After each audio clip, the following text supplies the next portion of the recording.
सबसे पहले हम बटन को बंद कर देंगे और उसकी पिन निकाल कर लेंगे। तो देखिए जैसे ही 15 दिन 20 दिन होने लगते हैं फ्रिज साफ़ करने के बाद तो सारी चीज़ें इधर से उधर हो जाती है।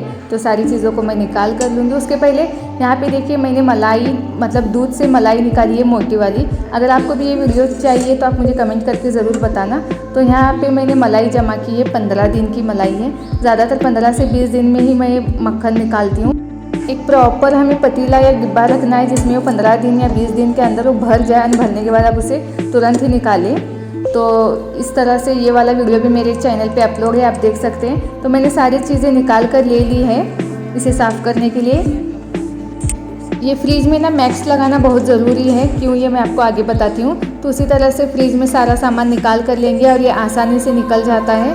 और ये कांच के होते हैं, फाइबर के होते हैं, तो आसानी से निकल जाएंगे।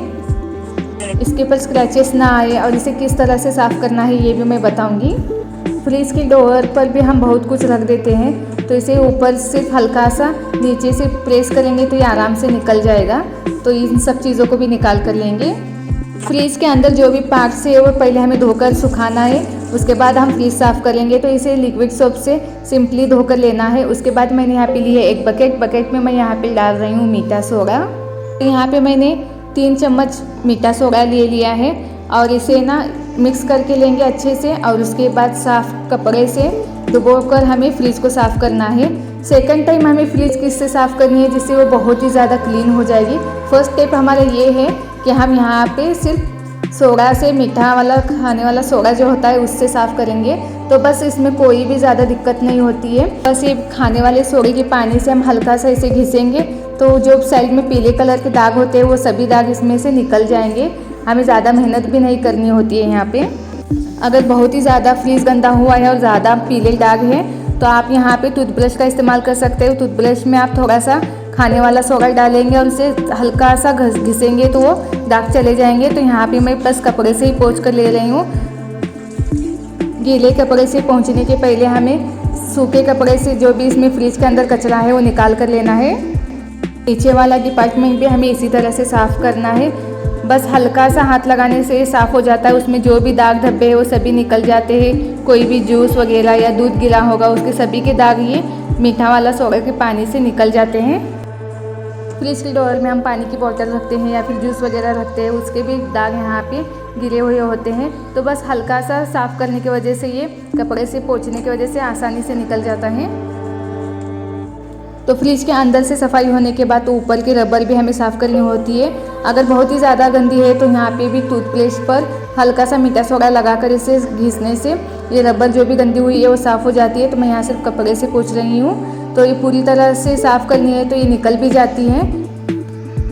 इस तरह से गंदगी तब होती है जब ज़्यादा देर के लिए लाइट बंद हो या फिर फ्रिज में कुछ सामान हो और फ्रिज बंद हो, तब इस तरह से ये गंदगी फैल जाती है।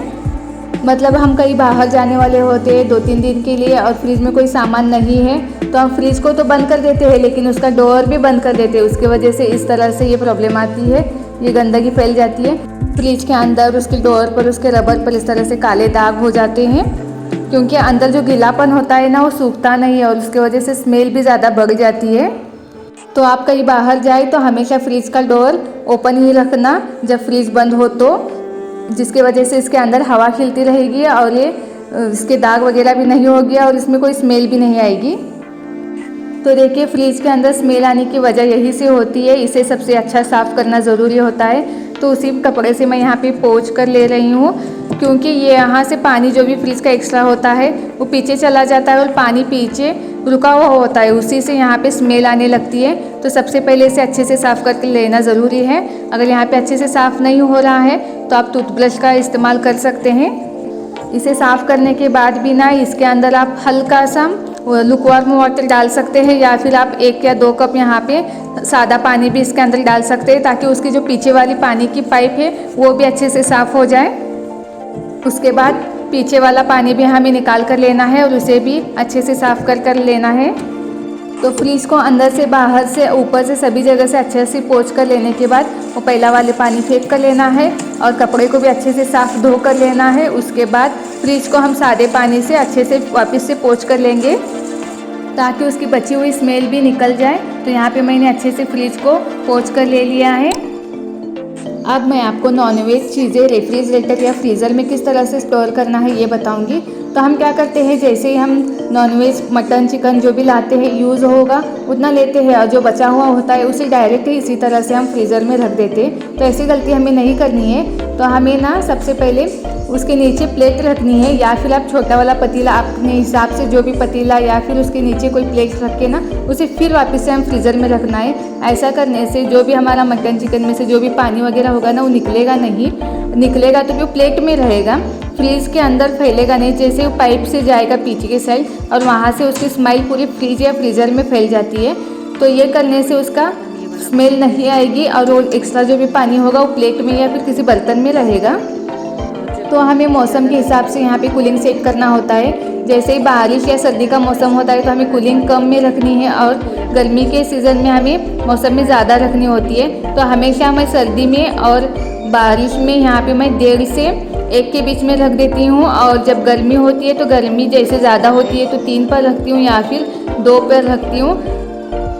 करने से जो भी एक्स्ट्रा बर्फ़ है वो नहीं जमेगी। तो यहाँ पे पूरा लिखा हुआ होता है जिस पे हम कभी ध्यान देते ही नहीं। तो इसमें लिखा होता है कि कब और कितने दिन बाद हमें यहाँ पे बटन प्रेस करके बर्फ़ को डिसॉल्व करना है, ये सब चीज़ें लिखी हुई होती हैं। जो एक्स्ट्रा बर्फ़ बनने का रीज़न है ना वो ये वाली रबर भी होती है। अगर रबर और डोर के बीच में से ज़रा सा भी गैप होगा ना तो बाहर वाली हवा जो फ्रिज के अंदर गैस बनती है उसे ठीक से बनने नहीं देती है, और जिसकी वजह से यहाँ पे ज़्यादा बर्फ़ बनने की परेशानी होती है। और फ्रिज का कूलिंग लो में भी होगा तो भी वही प्रॉब्लम होती है। तो ध्यान रखना है कि हमें रबर अच्छे से सेट हो।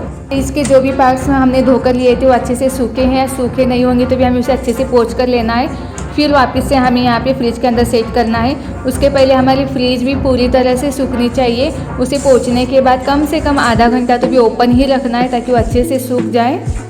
अगर आपको जल्दी है तो आप उसे सूखे कपड़े से पोंछ कर लेना है। तो उसके बाद यहाँ पे मैट भी लगा कर लेंगे। तो मैट लगाना इसलिए ज़रूरी है, अगर एक्स्ट्रा कुछ भी हम फ्रिज साफ़ करने के 1-2 दिन में गिर जाता है तो फ़ौरन ही हम उसे सिर्फ। दूसरा ये है कि इसके अंदर कांच के ऊपर ना कोई स्क्रैचेस नहीं आएगा, क्योंकि हम बर्तन बार बार निकालने से या कोई डिब्बे वगैरह बार बार निकालने से रखने से उसके ऊपर स्क्रैचेस आ जाते हैं जो दिखने में बहुत ही बेकार लगते हैं। तो इस वजह से मैट का इस्तेमाल करने से ये स्क्रैचेस वगैरह नहीं आएंगे। ऊपर की साइड में यहाँ पे कूलिंग थोड़ी अच्छी होती है, इसीलिए यहाँ पे हम दूध और मलाई का डिब्बा बर्तन रख सकते हैं। अगर गर्मी के दिनों में आप कूलिंग कितनी भी अच्छी करो लेकिन कुछ चीज़ें ख़राब हो ही जाती है फ्रिज के अंदर भी, तो उसके लिए हमें मलाई का डिब्बा फ्रीज़र के अंदर रखना है, वो भी ढक कर।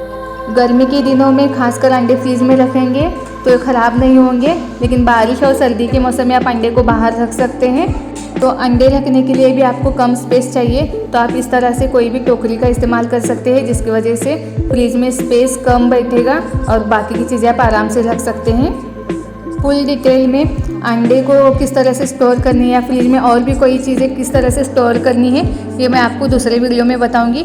तो देखिए यहाँ पे मैं चावल का आटा, मैदा और बेसन का आटा, इन तीन चीज़ों को मैं फ्रिज में ही रखती हूँ, क्योंकि ये रोज़ इस्तेमाल होने वाली चीज़ें नहीं है और इसे बाहर रखेंगे तो ये ख़राब होने के चांसेस होते हैं, इसीलिए मैं हमेशा इसे फ्रिज में रखती हूँ।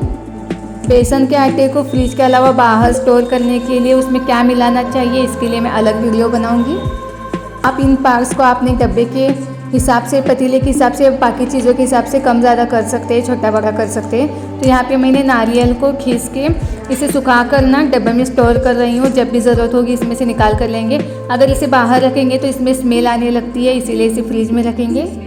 तो इमली भी रोज़ यूज़ नहीं होती है, इसीलिए मैं यहाँ पर इसे फ्रिज में रख रही हूँ। अगर आपको इसे बाहर स्टोर करना है तो इसके ऊपर ना नमक डालकर रखना होगा, तो ये इसमें कीड़े वगैरह नहीं होंगे। तो अदरक और लहसुन को मैंने एक ही डिब्बे में स्टोर किया है ताकि स्पेस हमें अच्छा सा मिले बाकी चीज़ें रखने के लिए। अगर अदरक ज़्यादा क्वांटिटी में है तो आप उसे ढककर मत रखिए, ढककर रखने से वो ख़राब हो जाती है, ज़्यादा दिन नहीं रहती है। उसे खुला रखना है, मतलब उसमें थोड़ी बहुत बाहर की हवा जानी चाहिए, उस तरह से रखना है। तो इस तरह से मैं ये बाकी डिब्बों में ड्राई फ्रूट्स रख रही हूँ। तो आप अपने हिसाब से डिब्बे छोटे बड़े ले सकते हैं, आप अपने सामान के हिसाब से। तो इसी तरह से मैं डिब्बों में करी पत्ता, धनिया पत्ती स्टोर करती हूँ। लीफ वेजिटेबल को इसी तरह से डिब्बे में रख सकते हैं, लेकिन उसे धोना नहीं है। साफ़ करने के बाद आप ऐसे ही रख सकते हैं और जब बनाना हो तब आप उसे धो सकते हैं, या फिर धोकर आपको उसे सुखाना होगा, उसके बाद इसमें डिब्बों में भर कर रखना होगा। तो नीचे यहाँ पे वेजिस और फ्रूट्स वगैरह रख सकते हैं। तो यहाँ पे अगर आप टमाटो रख रहे हैं तो ज़्यादा पके हुए टमाटो आप इस तरह से पॉलीथीन में डालकर रख सकते हैं, या फिर कच्चे वाले जब आपको यूज़ करने हैं उसके 1 दिन पहले आप निकालेंगे, 2 दिन पहले निकालेंगे तो ये बाद में पक जाएंगे अगर ज़्यादा क्वांटिटी में लाकर रखे हैं तो। और पक्के वाले भी इसी तरह से स्टोर करेंगे तो वो ख़राब नहीं होंगे। गर्मियों के दिनों में टमाटर जल्दी पक जाते हैं, इसीलिए इसे फ्रिज में स्टोर करना ठीक है। बाकी दिनों में हम इसे ऊपर स्टोर कर सकते हैं बाहर। आप चाहे तो यहाँ पे सब्जियाँ रखने के लिए कॉटन की बैग बनाइए और उसके अंदर सारी सब्जियाँ रखिए, तो वो ज़्यादा दिन बने रहेगी। तो डोर वाले हिस्से में भी ना यहाँ पे मेडिसिन जोन लिखा हुआ है, लेकिन यहाँ पे मैं कोई मेडिसिन नहीं रखती हूँ। और ये ऊपर वाले सारे डोर्स के पार्ट्स हम पहले बिठा कर लेंगे। जितने आसानी से निकल जाते हैं उतनी आसानी से ये बैठ भी जाते हैं। तो इसे हल्का सा ऊपर से प्रेस करने से ये अपने आप बैठ जाएंगे। तो मेडिसिन जोन में मैं यहाँ पे इसेंस के सभी बॉटल्स रखती हूँ। तो इसके अंदर ना यहाँ पे अंडे रखने के लिए भी ट्रे दिया होता है, तो मैं उसमें नहीं रखती हूँ, इसीलिए यहाँ पे इसेंस के सभी बॉटल्स रखती हूँ जो कि केक बनवाने के लिए मुझे यूज़ में आती है और ये आसानी से मिल जाती है। कभी कभार इसका ढक्कन वगैरह भी हल्का सा निकले तो ये पूरा बाहर गिरने का डर होता है, तो इसीलिए यहाँ पे ये अंडे के ट्रे में अच्छे से सेट होते हैं। तो नीचे साइड में मैं यहाँ पे कोकम, जैम, जैसे आपके हिसाब से आप यहाँ पे ऑर्गेनाइज़ कर सकते हैं, आपके पास क्या सामान है उस हिसाब से। तो यहाँ पे मैं बड़ी वाली बॉटल या फिर आप जूस वगैरह भी रख सकते हैं। लास्ट में यहाँ पे मसाले बीन्स लिखा हुआ आता है, यहाँ पे मैं मसाले रखती हूँ। जैसे कि यहाँ पे मैंने बेकिंग सोडा, बेकिंग पाउडर, केसर, कोको पाउडर, कोकम, थोड़ी बची हुई खसखस है। यहाँ पे खसखस भी बाहर रखने से जल्दी ख़राब हो जाती हैं। एवरेस्ट मसाले या कुछ और भी मसाले मैं नीचे रखती हूँ और उसके ऊपर वाले यहाँ पे मैं पाउच रखती हूँ, तो हमें कभी कभार यूज़ में आते हैं, डेली यूज़ में नहीं आते। तो इसे फ्रिज में रखने से ये ख़राब नहीं होंगे। छोटे छोटे पाउचेस वगैरह भी यहाँ मसाला बिन में रखेंगे तो हमें आसानी से मिल जाते हैं। और ये चीज़ भी मैं यहीं पर रख रही हूँ। आप चाहे तो जहाँ पे दूध वगैरह स्टोर किया जाता है वहाँ रख सकते हैं। तो रिफ़्रेश के लिए यहाँ पे मैं आधा लेमन रखती हूँ हमेशा, जिसकी वजह से फ्रिज में कोई स्मेल नहीं आती है। और जब भी हम फ्रीज़र का यूज़ करें उसके बाद यहाँ पे उसका ढक्कन टाइट लगाना चाहिए, जिसकी वजह से बर्फ़ बनने में या फिर जो भी हमने स्टोर किया है वो अच्छे से सेट होने में मदद मिले। अगर वहाँ पे दरवाज़ा हमने थोड़ा सा भी खुला रख दिया तो वो बर्फ़ वगैरह नहीं बनेगा। तो इस तरह से मैंने अपना पूरा फ्रिज ऑर्गेनाइज़ किया है। तो फ्रिज को हमें हमेशा महीने में एक बार साफ़ करना है, क्योंकि हमने वहाँ पे बहुत ही इम्पोर्टेंट चीज़ें रखी हुई होती है। अगर हम साफ़ नहीं करेंगे तो बैक्टीरिया फैलने का खतरा होता है, जिसकी वजह से हमारी तबीयत भी ख़राब हो सकती है। तो फ्रिज को हमेशा क्लीन रखें। तो ये भी ध्यान रखना है हमें कि फ्रिज का डोर अच्छे से बंद होना चाहिए, उसमें कहीं भी गैप नहीं होना चाहिए। आई होप आपको मेरी इस वीडियो से बहुत कुछ सीखने को मिला होगा। कुकिंग के बेसिक के बाद हमें ये सब चीज़ें सीखना ज़रूरी है। तो ऐसे ही मैं आपके लिए कुछ किचन टिप्स लाऊंगी। अगर वीडियो पसंद आया होगा तो लाइक, सब्सक्राइब एंड शेयर। तो खाना बनाते रहिए और खाते रहिए। जज़ाकल्लाह।